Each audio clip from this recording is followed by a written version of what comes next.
Welcome to my perfume series. Today we're going to be doing an Accord review. This is the new Ralph's Club New York fragrance by Ralph Lauren. It is an EDP and we're going to do a little bit of a review today. First off, I really like the bottle. It matches the rest of the Ralph Lauren collection. All of the other bottles have this clasp. So the main accords of the fragrance are fresh, spicy, aromatic, woodsy, citrus, fruity, vanilla, lavender, powdery, herbal, and warm spicy. The main notes of the fragrance: blackcurrant, vanilla, and sandalwood, which sandalwood, vanilla are some of my favorite base notes, but the main three notes are blackcurrant, sandalwood, and vanilla. As for the rest of the Accord families, the top notes include the blackcurrant, bergamot, and Italian mandarin.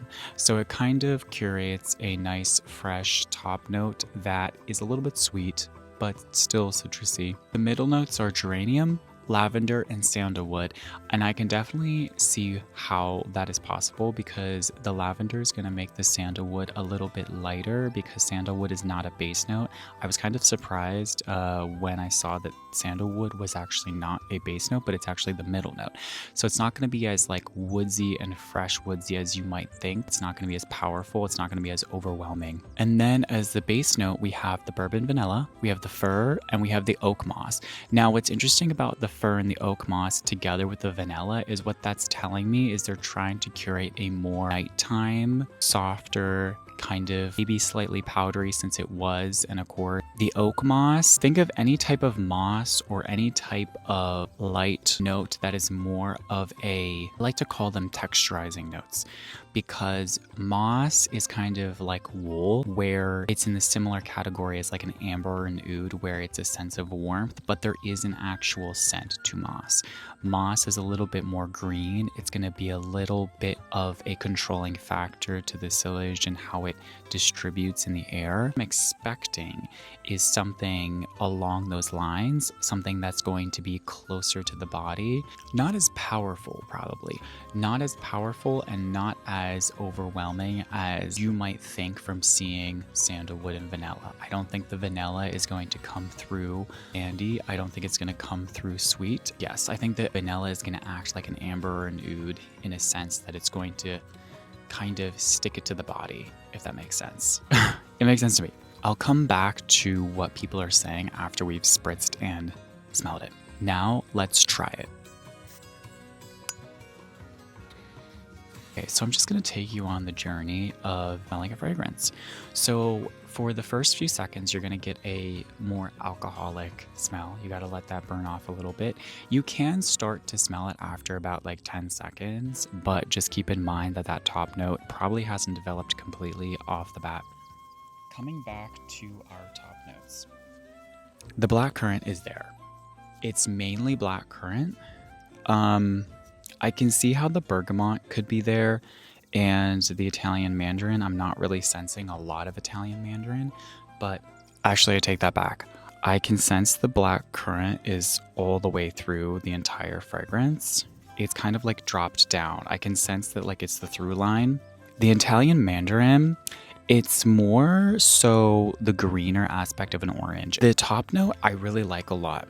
It's very, very, very sophisticated. It's very warm. It's very masculine sweet. Now let's wait and smell again. I can see how lavender's probably there. Obviously the sandalwood comes through strong because sandalwood itself does have like a kind of a sweet aspect to it. Woodsy wise, sandalwood is very unique. It's not woodsy. It's more so like a sweeter wood mixed with a little bit of green and aromatic. So basically, yeah, I smell a lot of the sandalwood, and I can tell that towards the bottom, you're kind of settling into kind of a hug of warmth of the oak moss and vanilla, because I think the vanilla combines with the moss really well. I think the oak moss specifically acting like a cotton ball or like a wool ball, and it's kind of absorbing everything through the through line, and especially the blackcurrant. I don't think the silage is going to be very, it might be, you would have to ask somebody else by you for that specifically, but it seems like it's kind of like a more intimate scent. Now let's go down to other people are saying this is a new fragrance. Longevity, I'm just gonna guess that this is going to be pretty long lasting. It's an EDP, but it also has sandalwood, vanilla, and blackcurrant. The top note is already, I feel like that's a long lasting note. So this is probably going to be a moderate long lasting. And sillage wise, I said intimate. It's probably going to be more on the intimate side because it feels like because I also sprayed it on my arm earlier, and it's kind of like when you burn, if you have like a piece of cotton and you burn a piece of cotton and burns like in a circle, like where you burned it, and it just keeps burning and burning and burning, you see that little ring of fire around. That's kind of like how I visually see this happening, and it just keeps getting like more and more sucked into the skin, and that's how it's like dispersing itself. It's not like going outwards, it's going inwards. So that's how I describe this. But that is a great fragrance. I really enjoy this. Really enjoy that. Well, that is my review of the new Ralph's Club New York. And I'm really happy that it is a nice addition to the entire line as well. But I really enjoyed this. So that's my review. And see you next time. Okay, bye.